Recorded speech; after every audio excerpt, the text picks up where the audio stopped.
The ash from the burning sky drifted like snow, only hotter and far more bitter. Everything stank of plasma burns, blood, and the kind of smoke that only comes from 1,000 dead ships breaking apart above your head. We weren't soldiers anymore. We were what was left after the war had chewed through every trained fighter and spat out the desperate ones still standing. I sat behind a half-collapsed barricade made out of old transport crates and the remains of a drop pod. My rifle was overheating, patched with scrap wiring and a prayer. The power cell had been recharged so many times, the meter was lying. Still, I clutched it like it was the last piece of God left on this dying rock. Maybe it was. The transmission had come an hour ago, a smooth, echoing voice that barely hid its arrogance. The Zareth commander, those tall, glass-boned bastards with faces that never showed emotion, had broadcast their offer across all frequencies. Surrender now. Be spared.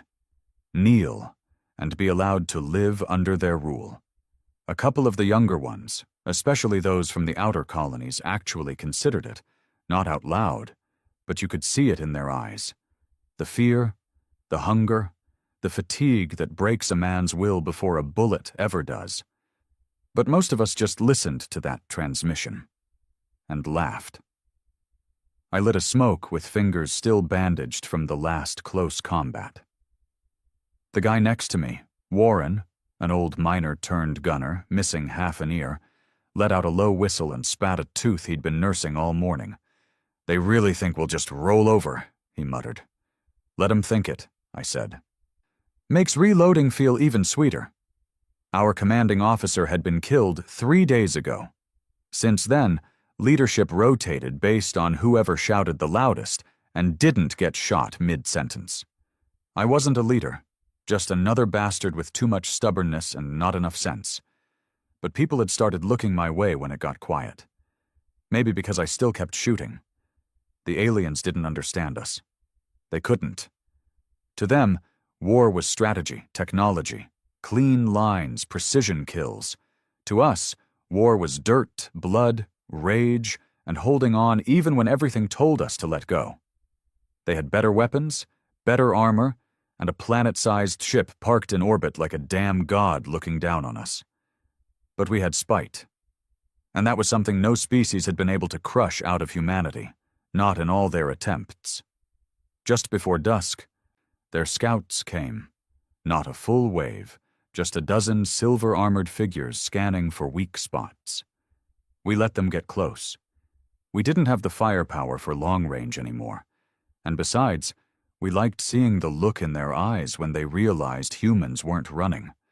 When I gave the signal, a half-dozen rifles cracked through the smoke. Warren launched his homemade grenade, made from scrap explosives and old mining charges, and it hit one of them square in the chest. The explosion lit up the ruins and sent metal limbs flying. But one of them survived, barely. It crawled toward us, dragging itself by one good arm, its faceplate cracked, leaking that strange blue fluid they called blood. I walked out to meet it, rifle hanging loose at my side. "You were warned," it wheezed, voice glitching. I knelt beside it, watching it twitch. "So were you," I said, then shoved my boot into its face and ended it. As night settled in, the last of the heat faded from the battlefield. Fires burned in the distance, lighting the sky like a broken sunset.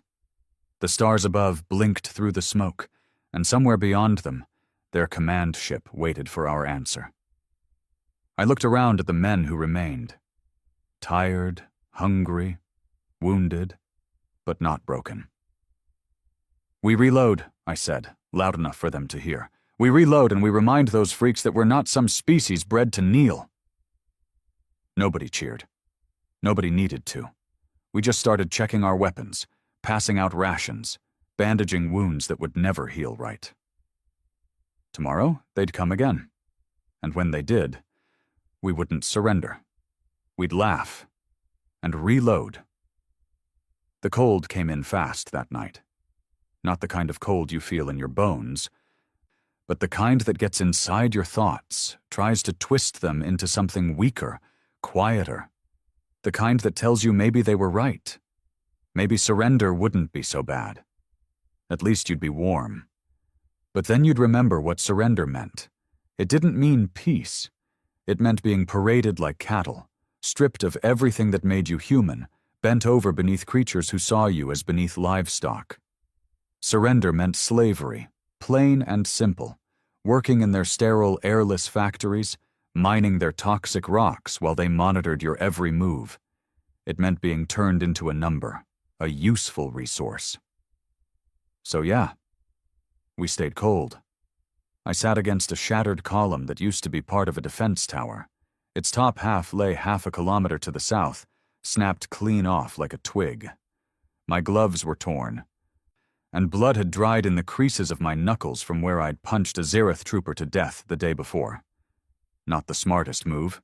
Their armor wasn't made for fists. But at that point, I wasn't trying to be smart. I was trying to stay human. Warren was building something again. That man could make a bomb out of duct tape, motor oil, and old chewing gum. Right now, he was hunched over what looked like a broken comms dish, some old wiring, and a box of nails. "What the hell is that?" I asked, lighting a smoke. Only had 4 left. Had to ration them like ammo now. "Landmine, kinda." He didn't look up. "Step on it, and it doesn't blow up. Not right away. It just triggers a delay, and then a shrapnel burst comes out a second later. Screws with their movement sensors." I nodded. He'd probably kill 3 of them with that thing tomorrow, minimum. Further down the trench, Gavlin was sharpening his knife with a flat piece of metal. He didn't speak much. He was a dock worker before the invasion. Lost his son in the first orbital strike. Kid was 11. Gavlin hadn't smiled since, and he didn't cry either. He just kept showing up day after day, stabbing anything that got close enough. He looked up. "You think they're coming in the morning?" I blew out smoke, watching it curl toward the cratered sky. "Yeah, they're losing patience. We're not supposed to still be here." He nodded. That was the end of the conversation. With Gavlin, you got what you needed in 10 words or less. The night dragged on, and sleep came in short bursts. 5 minutes here, 10 there. You learned not to trust real sleep. Real sleep got you killed. If your mind slipped too deep, you might wake up to a knife between your ribs, or worse, not wake up at all. Around a 300 hours, the scouts returned, ours this time. A pair of twins from the eastern bunkers, lean and quiet. They moved like shadows and carried old long-range rifles that had no business still working, but somehow did. "They're mobilizing," the older twin said, brushing dust off her face. 3 cruisers landed outside the perimeter. Looks like they're setting up artillery." Artillery. That meant they were done asking us to surrender. They were ready to flatten everything and leave nothing behind. Burn the earth. Salt the soil. "Any chance of air support?" I asked, knowing the answer. She shook her head. "Nothing in the sky except them. We're alone." Of course we were.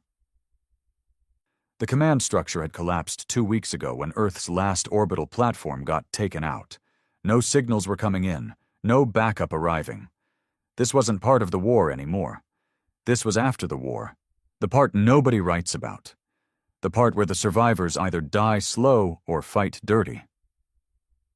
"All right," I said, rising to my feet.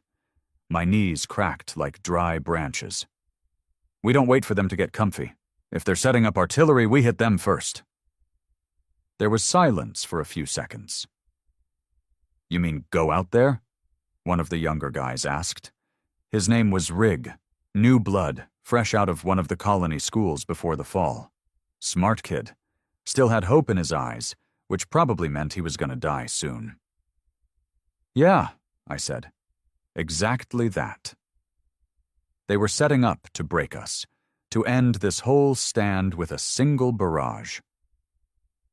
That's how they fought. Remove obstacles with overwhelming force, But setting up artillery meant time, logistics, precision. We could screw with that. And that's what humans were best at, screwing up someone else's perfect plan. By Oro 400, we'd gathered what gear we had. Warren had rigged 3 of his delay mines. Gavlin had duct-taped 6 grenades to a rolling mech wheel with a timer. The twins had marked the enemy's new positions, about 2 clicks out, across open ground littered with debris, collapsed bunkers, and the burned-out shells of old tanks. We moved under the broken moonlight, low to the ground, covered in dirt and shadows. Every step was a gamble.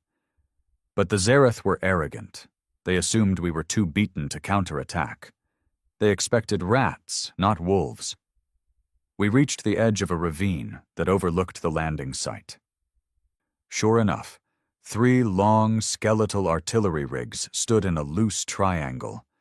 Dozens of Zareth moved around them, pulling cables, setting up energy coils, doing whatever their kind called work. Warren grinned. Looks like Christmas came early. We split up. I took Gavlin and one of the twins left, circling around the outer perimeter, while Warren and Rig took the right flank. The plan was simple. Cause chaos. Destroy what we could. Make them bleed. No fancy tactics, just raw human rage. When the first explosion hit, one of Warren's delay mines under a power generator, the sky lit up like a second sunrise. Screams echoed through the valley. The Zareth panicked, as they always did when the unexpected happened. That's when we moved. I sprinted down the incline, firing my rifle at anything that moved. Gavlin was next to me, knife in one hand, sidearm in the other. The twin behind us took out 2 engineers with clean, silenced shots. By the time we reached the first artillery rig, we were drenched in sweat and blood that wasn't ours. I slapped a thermal charge onto the base of the gun and ran. 5 seconds later, it went up in a burst of heat and shrapnel that tore a hole in their formation. Across the field, I saw Warren's wheel bomb roll under another rig. A moment later, it exploded, sending steel and fire skyward. We didn't kill them all. Hell, we didn't even take out all 3 guns. But we ruined their setup, damaged their pride. And that was enough. By the time we made it back to the trench, we'd lost one of the twins, the younger one. Took a plasma bolt to the throat during the retreat. Her sister didn't say a word. Just sat down in the mud and sharpened her rifle bayonet in silence. Nobody spoke for a while. Finally, Gavlin broke it. You think that was worth it? I looked out over the horizon. Smoke rose from the Zareth camp like a middle finger aimed at the stars. Yeah, I said. They wanted surrender. We gave them shrapnel. Warren chuckled. Rig didn't. The kid was shaking, hands trembling. You did good, I told him. I was scared, he said, voice cracking. Good, I replied. Means you're still human. We patched our wounds, redistributed ammo, and waited for dawn. We knew they'd retaliate. Hard. That was the point. But something had shifted. We weren't just survivors anymore. We were an infection in their perfect machine. And the more they pushed, the more we pushed back. That was the part they didn't get. You couldn't just exterminate humans like pests, because every time one of us fell, the rest got meaner. Dawn came, blood red and broken. The sun crawled over a landscape of ruined cities, shattered steel, and scorched earth. And yet we were still here. We'd given them our answer, and they'd heard it loud and clear. We didn't get to enjoy the victory for long. By midday, we heard the shriek of engines tearing through the sky. Zareth gunships, 3 of them, sweeping in low like vultures over a battlefield. They weren't here to negotiate or scout. This was retribution. We scrambled. No time for plans, just instinct. I shouted for cover, diving behind the collapsed steel wall of an old mech bay as a burst of plasma ripped across the trench line, vaporizing the topsoil and 2 of our last standing turrets. The first blast hit near Gavlin's position. I saw the fireball bloom and thought he was gone. But a few seconds later, he emerged, limping, one arm wrapped around a wounded comms operator whose name I'd never even learned. The kid was half burned, barely conscious, but Gavlin didn't let go. He dragged him through the smoke like a man possessed. "They're softening us up," Warren shouted, ducking beside me. "They're gonna land again soon. Finish the job." "Let them try," I muttered, loading my last full mag. Another explosion rocked the ground, this one closer. Chunks of earth and metal rained down, clanging off the barricade like angry hail. We were getting shredded. No shields, no reinforcements, no air support. All we had were half-broken weapons, sandbags, grit, and hate. And still, none of us ran. We could have. The back routes through the ruins were open. We could have slipped out into the wastelands, gone dark, tried to survive somewhere else. But no one suggested it. Not even once. Because this place, this broken stretch of mud, blood, and fire, was ours now. We'd bled too much into it to walk away. The next gunship came in low, its sleek, silver form glinting in the dim sun. I saw the cargo bay open mid-air. Troopers dropped out like insects, at least 20 of them, hitting the ground in tight formation, plasma rifles at the ready. Zareth soldiers weren't like us. They didn't scream when they charged. They didn't talk, didn't rage, didn't show fear. They just advanced like machines, precise and cold. Warren tossed me his last thermal grenade. "Use it well, brother." I didn't respond, just pulled the pin and waited. When the first squad crested the ridge, I rose from cover and lobbed the grenade straight into their formation. It landed right at their lead trooper's feet. For a split second, he looked down, probably trying to calculate if it was a threat.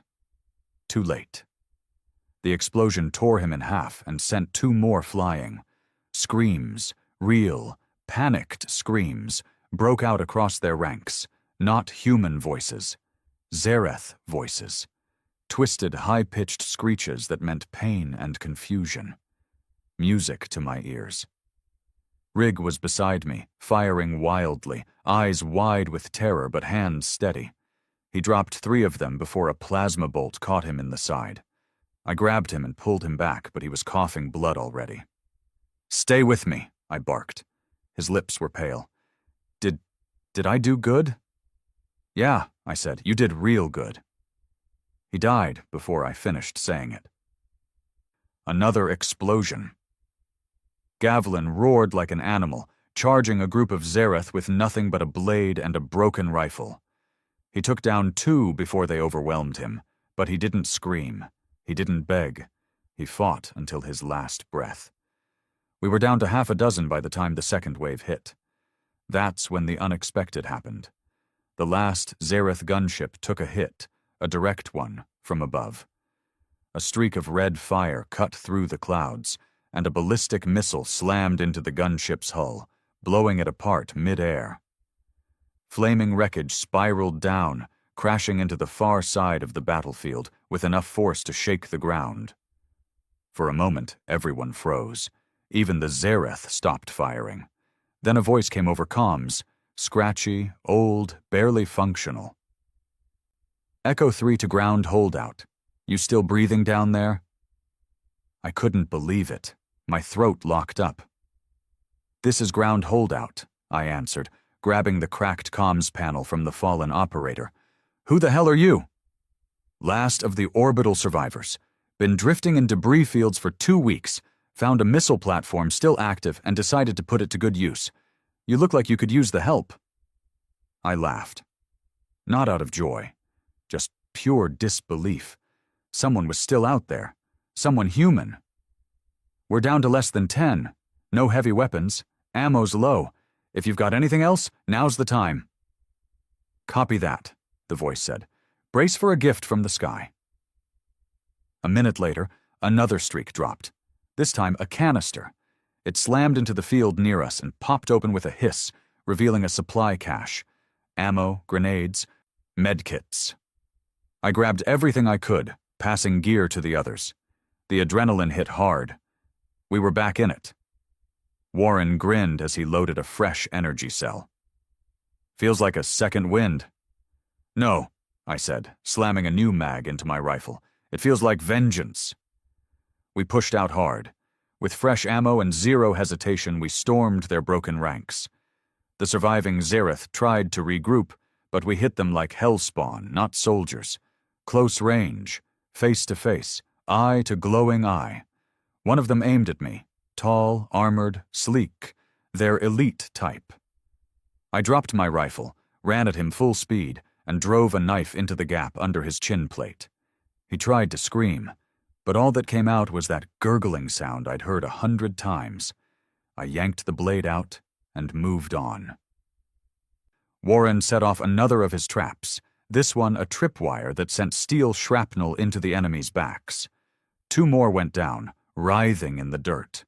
By the end of it, the battlefield was littered with Zareth bodies and smoking wreckage. We'd won. Barely. But we had. 7 of us were left standing. Only 7. I looked at them. The scorched faces, missing limbs, shattered armor, blood-caked boots, and I realized something deep in my gut. This wasn't about survival anymore. This was about message, about sending a single unshakable truth into the stars. Humanity doesn't kneel, not for technology, not for threats, not for anything.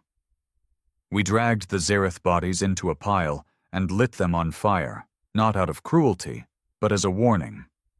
To them, to whatever other species was watching. The signal went out a few hours later. Courtesy of the orbital survivor who found an old beacon still functional. We didn't say much, just coordinates, status, and a single sentence. Still holding, still human. The sky didn't look the same after that last wave. It was darker, thicker, like the atmosphere itself had been poisoned with everything we'd killed. Smoke from burning Zareth wreckage stained the clouds black. Ash drifted through the air constantly now, light gray at first, then darker until it stuck to your skin like oil and made your throat sting when you breathed. The others were coughing more, bleeding more, but not retreating. We weren't the same either. That battle had taken too much. Warren's hands shook now. He tried to hide it, still building his bombs, still smiling like the devil, but it was there. He knew it. I knew it. The adrenaline had dried up, and all that was left was trauma stretched tight over bones. The older twin hadn't spoken in hours since her sister died. She just sat near the burnt-out comms terminal, polishing her bayonet like she was waiting for the world to come and get her. It would. It always did. And then it did. They came again, not soldiers this time. No dropships, no formations, just a sound, low and unnatural, like steel grinding against bone. It came from the horizon as the light dipped into that false red twilight we'd all grown to dread. We stood up, all of us, weapons half-loaded, eyes burning from smoke and grief. I scanned the ridge, expecting another patrol, maybe more infantry, another gunship if they had any left. But I didn't see anything, not at first, and then I realized why. They were crawling, hundreds of them, crawling on all fours. No armor, no gear, just long, pale limbs dragging across the broken earth like spiders made of bone and gristle. Their eyes glowed faintly, too many in each skull. Their mouths, if you could call them that, were cracked open with metal teeth implanted sideways like they'd been altered, not born. They weren't Zareth soldiers. They were something else, something created. "Oh," Warren whispered, backing up. "What the hell are those?" the girl finally asked, her voice hoarse. "New weapons," I said. "The Zareth couldn't beat us with machines, so now they're trying monsters."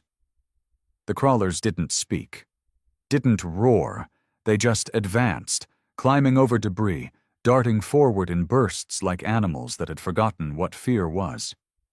One of them moved like it had broken bones in every limb, fast and twitching, dragging what looked like a human ribcage strapped to its back as armor. I raised my rifle and fired. The first shot hit it in the shoulder. It didn't stop. The second hit it in the leg. Still didn't stop. I aimed for the head and pulled the trigger again. This time it dropped. "They don't wear armor," Gavlin said behind me, "but they don't need it." He wasn't wrong. The next 5 minutes were chaos. No formations, no tactics, just madness. They swarmed us from multiple sides, climbing up walls, digging through rubble, pulling men into tunnels like insects stripping a corpse. We fought like demons, point blank, bayonets and fists, grenades thrown so close they singed our own skin. I saw Warren go down. One of the crawlers landed on him, tearing into his side. Warren screamed and jammed a detonator into the creature's mouth. They exploded together. Flesh and flame sprayed across the field. He took 4 of them with him. One by one, they fell. Gavlin stabbed one through the neck, but another latched onto his leg, ripping through muscle. He went down swinging, slicing 2 more apart before they piled on top of him. His last shout wasn't pain. It was rage. I kept firing, barrel red hot. Blood in my mouth. My left arm was useless. Something had torn through the muscle and left it hanging by threads. I switched to my pistol, then my knife. By the time it ended, only 3 of us were left. Me. The twin. Bloodied. Bayonet missing. Her hand clutching a broken rifle like it was her spine. And an old man named Breck, who I hadn't even realized was still alive. He'd been running our back perimeter, half blind, half deaf, but stubborn enough to outlive younger men. He had a shotgun and a single eye. That was enough, apparently. The battlefield was silent again. The monsters didn't retreat. They just stopped, like they'd run out of orders. We stood there, covered in blood and pieces of what used to be men, waiting for the next wave. But nothing came. "Why'd they send those?" the twin asked. Her voice sounded small, like a child trying not to cry. "Because they're running out of options," I said. "They thought we'd break. Instead, we killed everything they sent." She didn't reply, just knelt down beside her sister's old pack and pulled out a fresh clip, shoving it into the mangled rifle like it was just another day. We didn't talk much that night. The fires kept us company. So did the dead. We burned Warren's body ourselves. Breck found an old whiskey bottle and poured a shot onto the flames. "Here's to the bastard who could make a bomb out of stale bread and rage," he muttered. The next day, the orbital survivor sent another message. "Zareth command ship has changed orbit. Something's coming." I already knew that. You could feel it in the air. Something had shifted. They weren't just trying to defeat us anymore. They were trying to erase us. The next wave would be worse. Not soldiers, not monsters, something higher.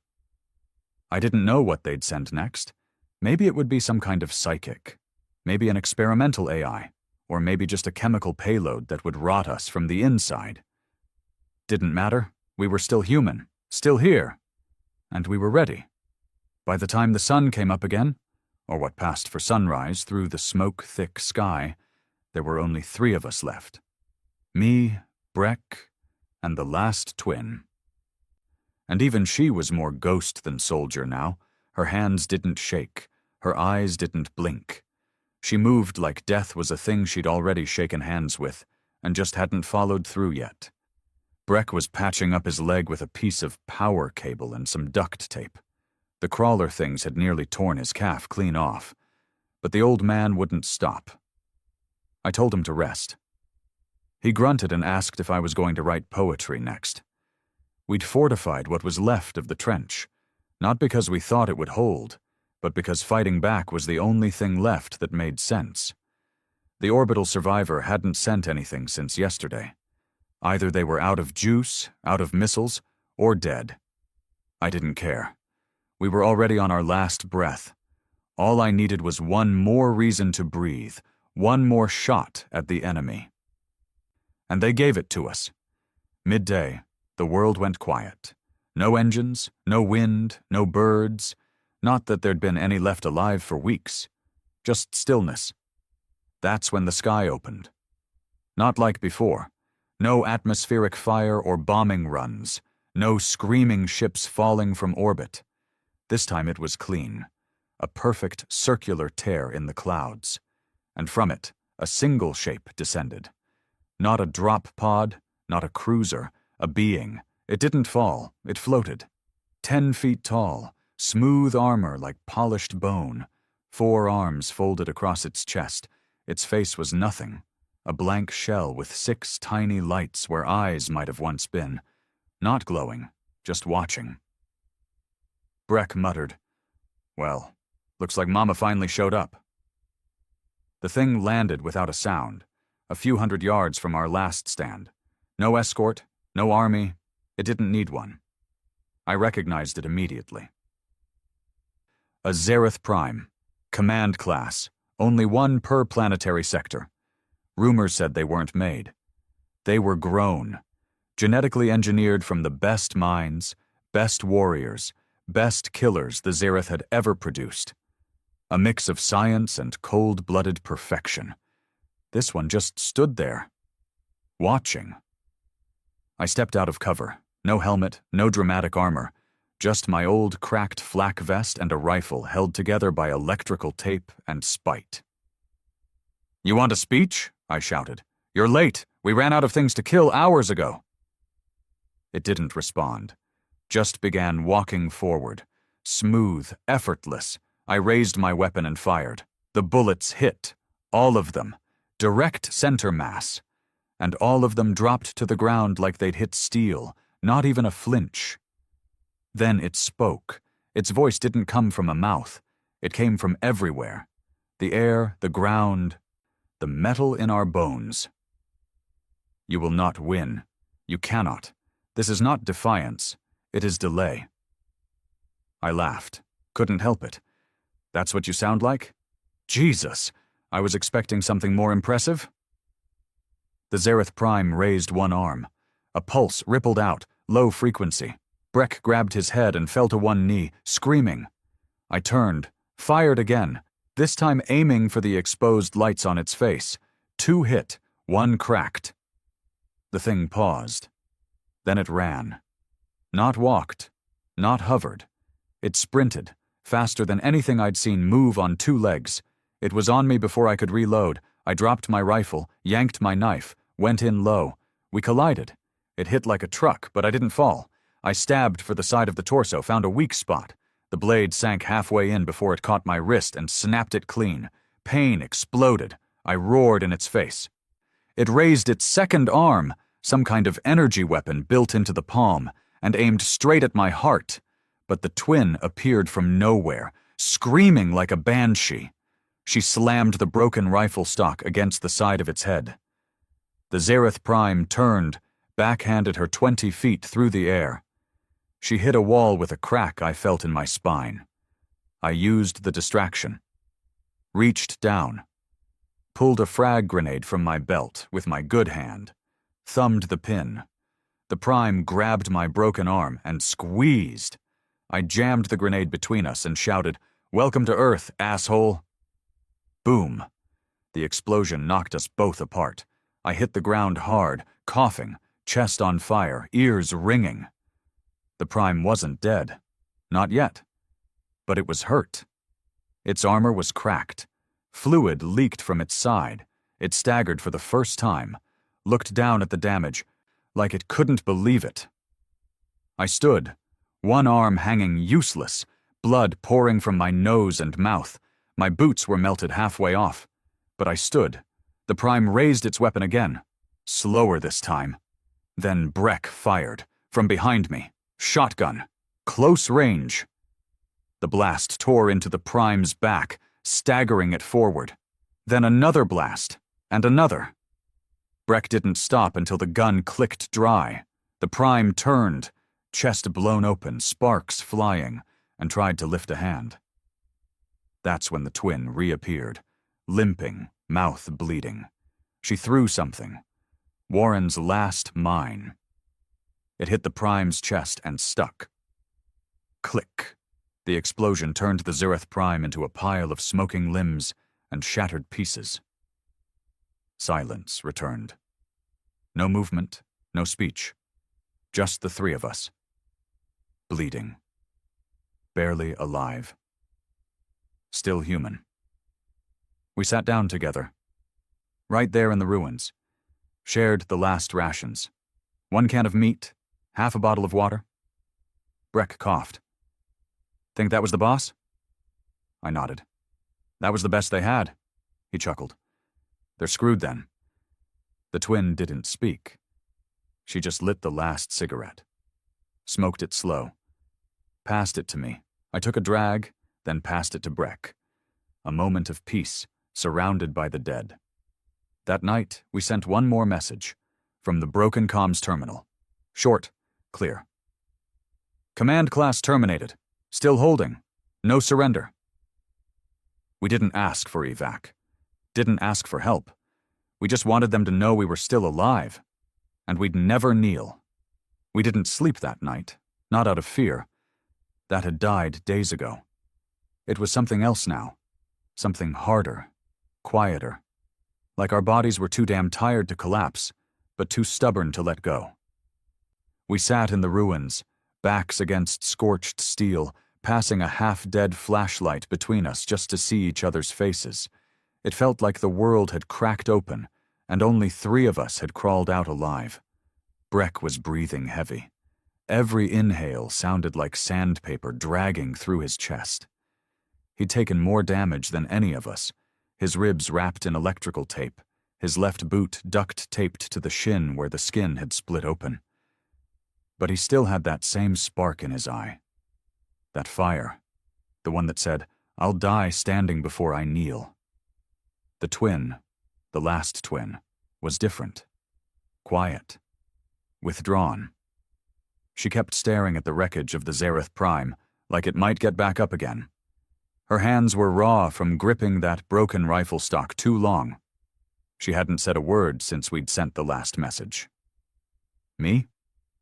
I just sat there, listening, to the silence, to the distant crackling of flames, to the sound of a war that wasn't over, even if the bodies stopped moving. The kill confirmed what we suspected. The Zereth were desperate, that Prime had been their crown jewel, one of their untouchable pieces on the board. And we shattered it. 3 broken humans on the last line of dirt they hadn't claimed. It wasn't supposed to happen. So we knew what would come next. They wouldn't send more soldiers, or monsters, or even commanders. They'd send the cleansing, total sterilization, wipe the grid, erase all life signatures. No matter what, human, plant, animal, it all went up in flames. That was the Zereth way. If they couldn't win the ground, they'd burn it. So we had a choice. Die here, with the last stand carved into this scorched trench, or hit them first. We chose the second. Breck was the one who brought it up. You know their command ship's still circling. Has to be. It's how that Prime got here. They never drop one without direct connection. I nodded slowly. Even if it's there, how do we reach it? We don't have a launch platform. Hell, we barely have functioning lungs. He gave a broken smile. I know where we can get one. That's when he told us about Black Pit Station, a hidden orbital launcher buried 20 miles out in the collapsed mountain line. It had been decommissioned before the war, forgotten by both sides. But he'd helped wire the damn thing back when he worked for Colonial Defense years ago. It's a long shot, he said, but if it's still there and still has juice, we can launch one of their own drop pods straight into orbit. To board their command ship? I asked. No, Breck replied. To crash into it and burn them from the inside. The twin finally spoke. I'm in. No hesitation. no emotion. Just that. So we packed what we could. 2 rifles, 1 sidearm, 3 grenades, a half-empty medkit. We stripped the Zereth Prime's body for anything useful. Found a plasma core still intact, powerful, unstable, likely to explode under pressure. Perfect. We left the trench at dawn. Didn't look back. The journey to Black Pit took 2 days. 2 days of dodging patrol drones, avoiding crawler nests, and dragging our broken bodies through ash and shattered earth. The sky never cleared. The smoke was part of everything now. The air, the ground, our skin. We looked like corpses walking, but we moved like men on a mission. On the 2nd night, we found a Zereth recon unit camped along a ravine. 5 of them. Tall, armored, relaxed. Too relaxed. We took them out with silence and knives. Up close, the Zereth always looked shocked when they died. Like it never occurred to them something so primitive could end them. That arrogance. It never left their eyes, even in death. The 3rd morning, we reached the mountain. Black Pit Station was buried in its side, hidden behind a crumbling gate and a wall of rusted panels half buried by landslides. Breck guided us through, every step slower than the last. He was fading, and we all knew it. Inside, the air was worse than outside. Mold, dust, old death. But the systems were still there, broken, flickering, but intact. Breck got to work. We propped him up with wires under his arms, guiding him to the central console while the twin and I scouted the hangar for a pod. We found one. A Zereth assault pod. Half destroyed, lodged into the floor like it had crashed during the early siege. It would never fly again. But it didn't need to. It just needed to launch. "Still got the plasma core?" Breck called out, coughing blood. I held it up. "Ready to blow!" We loaded it into the pod's rear chamber and wired the detonator manually. The twin handled it like she'd done it before. Didn't say a word. Just worked with cold, deliberate precision. Finally, Breck slumped back in the pilot's seat. His skin had gone gray. "Set the timer," I said. He shook his head. "I'll fly it." "Like hell you will." "You've got more left in you," he said. "I'm already dead. I can feel it. My chest's filling up. This is the end for me, either way." I looked at the twin. She didn't argue. Neither did I. So we helped him into the straps. Rigged the core. Set the nav system to lock onto the command ship's orbit. "I'll keep the comm open," Breck said, voice trembling. "You'll hear me go." We stood back as the system began to power up. Lights flickered to life across the station, old engines coughing like the mountain itself was waking up for one final scream. Breck gave us a thumbs up. Then the countdown began. 60 seconds. The hatch sealed shut. The platform rumbled. And then, with a roar that split the sky, the pod launched, straight up, tearing through clouds and smoke and fire. We listened. 15 minutes later, the comm crackled. Breck's voice, weak but proud. "Made it. Docked clean. They don't know I'm inside." Pause. "I see them, all of them, cowards, running, not fighting."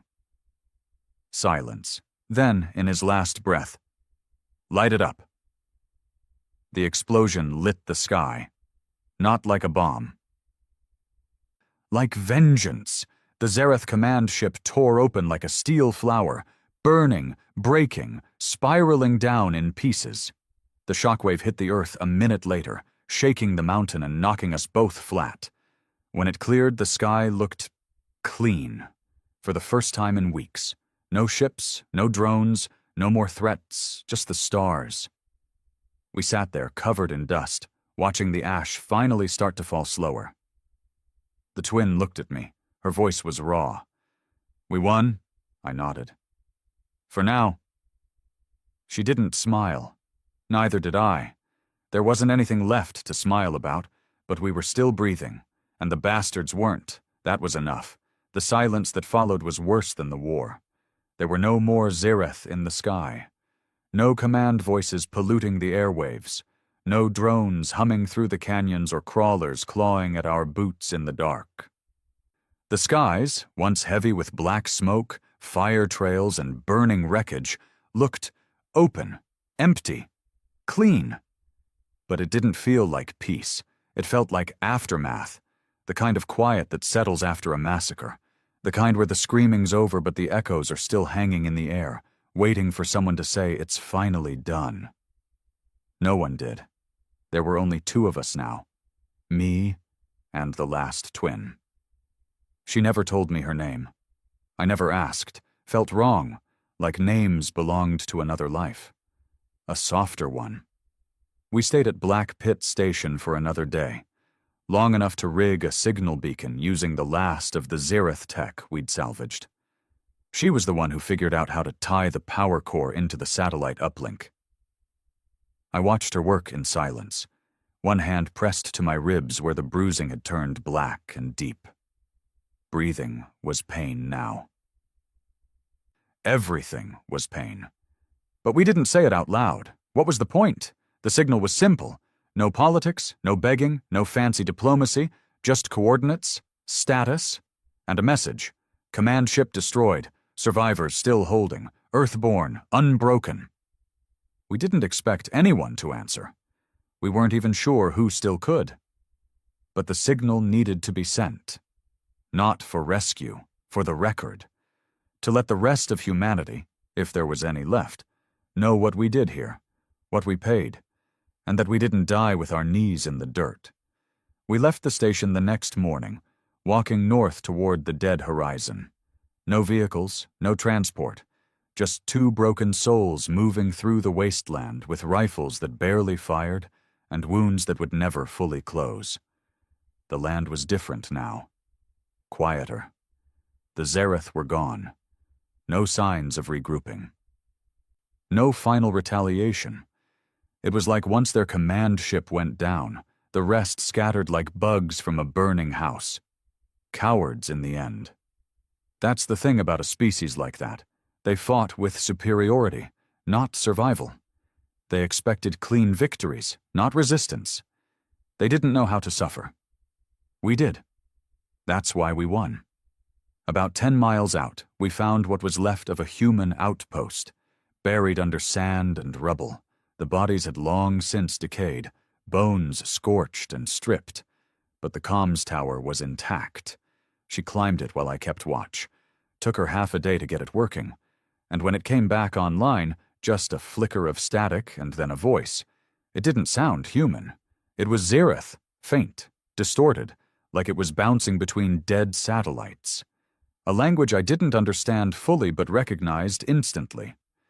She played it back 3 times before looking at me. "What does it mean?" I asked. She hesitated.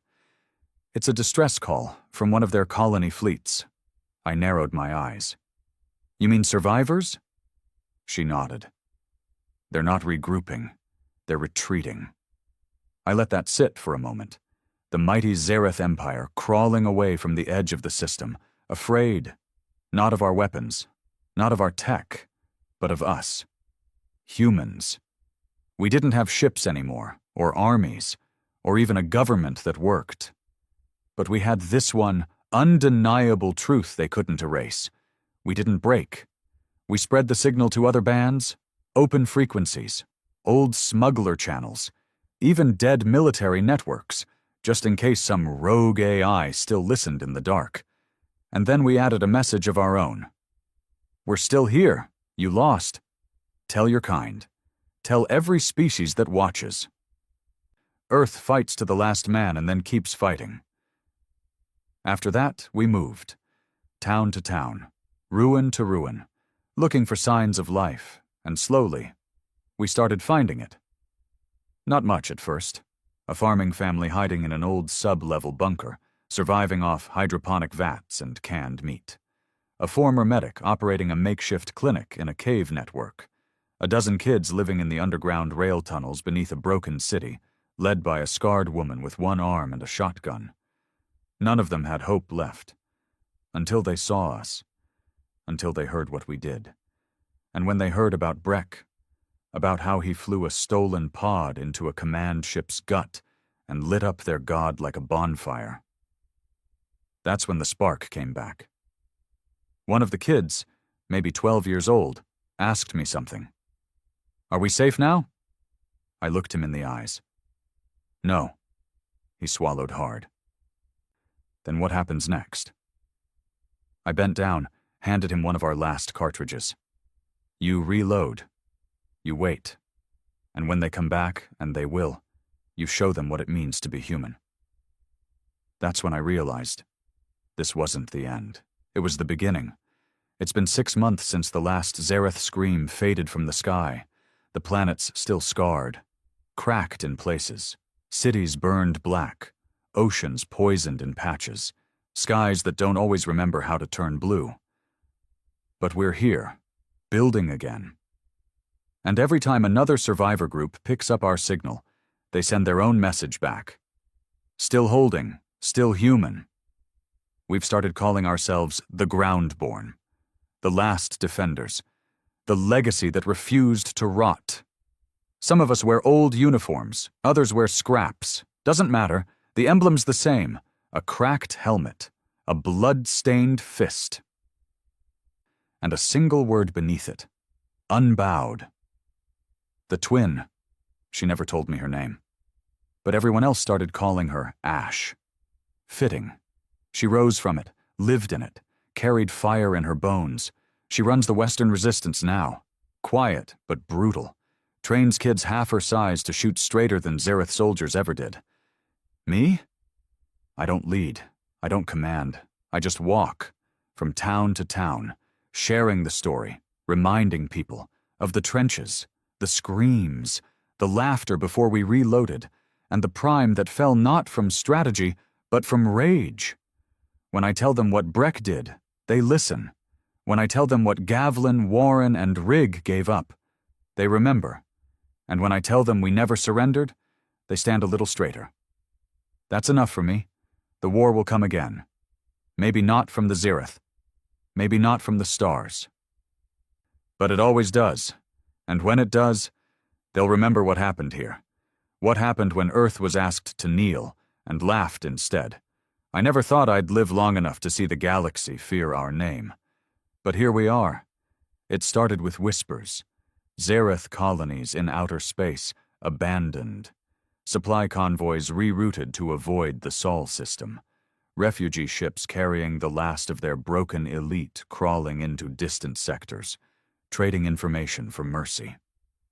Every one of them carried the same warning, spoken in hushed voices to alien leaders who'd never dared look toward Earth before. Don't go there. Don't provoke them. The humans don't die properly.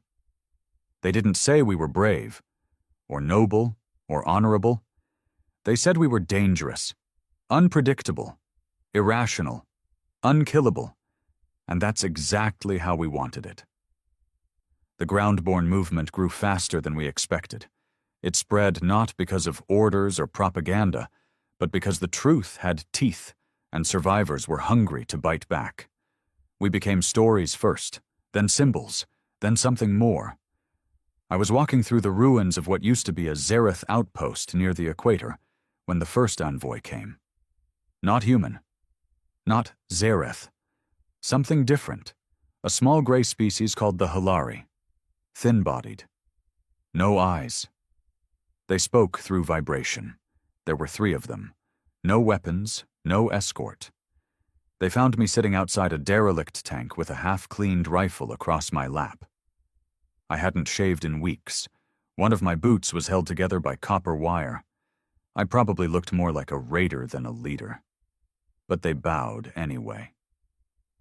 "We've come to speak to the one who led the stand," the first said in translated binary. I told them I didn't lead anything. I just survived. They told me that was exactly what made me dangerous. The Halari weren't there to challenge us. They were there to understand us. They asked what made us resist so hard, even when the numbers were hopeless, the weapons outmatched, the planet crumbling beneath our feet. I gave them the only answer that mattered. Because no one gets to tell us when to die. They didn't speak for a long time after that, just stared at the sky.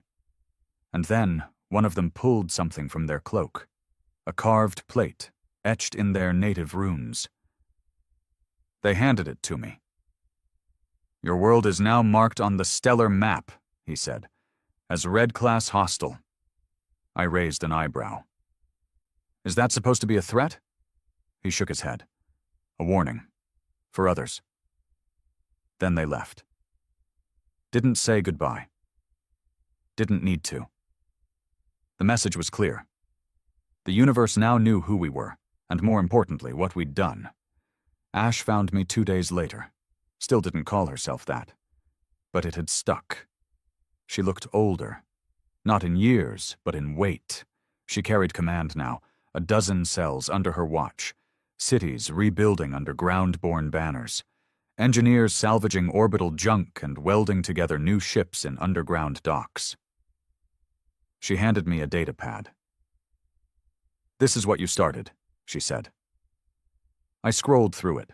Fleet logs, survivor reports, new colonies broadcasting under the unbroken tag, even planets we didn't know had humans on them, people who'd been abducted, enslaved, scattered across the stars, were starting to respond. "Still holding. Still human." Ash looked at me hard. "We're not just survivors anymore." "No," I said. "We're the reason no one forgets what Earth is." She handed me a hard drive. Old tech, heavy. "What's this?" "A record," she said, "of everything. The whole war, every message, every name, every death." I stared at it. "You want me to write it?" "No, you already did." She paused, then added, "I just want you to finish it." So I did. I started writing. Not like a soldier, not like a hero, just like a man who watched too many brothers bleed into the ground for nothing but pride and rage. I wrote about the first strikes, the trenches, the laughing before the last charge, the crawlers, the prime, Breck's voice over comms before the stars went red. I wrote it all, because the universe has a short memory, and we're the scar that won't fade. 3 months later, a new ship touched down near the northern wastes. It wasn't Zareth. It wasn't groundborne. It was unknown. Dark plating, smooth design, no weapons showing, but it broadcasted a request. "We come in peace. We come to listen." The ship was full of representatives. Dozens. Different races. Some I recognized, some I didn't. They were from systems that had heard about what happened here, and wanted to know if the stories were true. I didn't greet them with parades. I took them to the trenches. Let them walk the same dirt that swallowed our brothers. Let them see the burned wall where we carved our final message in steel. "We didn't surrender," some of them cried. Some stood in silence. One asked why we didn't evacuate, even when it was clear Earth was lost. I told them, because Earth is us. You don't leave what you are. You fight for it, even when it stops breathing. They asked if we'd forgive the Zareth. I said, "We already did." They looked shocked. Then I added, "But we'll never forget, and we'll never forget who stood with us and who watched in silence." The message was received. Loud. Clear. Galactic diplomacy shifted after that. The big alliances, those bloated bureaucracies that ignored our pleas in the beginning, started changing their tone. Suddenly, Earth wasn't just some war-torn rock. It was a symbol, a warning, and a promise. Now, it's been a year. The scars are still fresh. Some cities still burn at night. Some names still echo when I close my eyes. But we're not broken anymore. We're becoming something else. A species the stars remember. Not for conquest, not for power, but because we were the ones who stood in front of extinction. Laughed in its face, and reloaded. Final entry. Groundborne Archive, AO1, date, redacted location. Earth, Sol System survivor. Tag unbowed groundborn message to any species receiving this transmission. We are not your enemy. We do not seek your land, your sky, or your stars. But if you come for our home, if you come for our people, if you send your gods, your monsters, your machines, just remember this. We've killed gods before, and when the last round is chambered, when our lungs are full of ash, when your voice demands surrender, we won't argue. We'll just laugh and reload. End of transmission.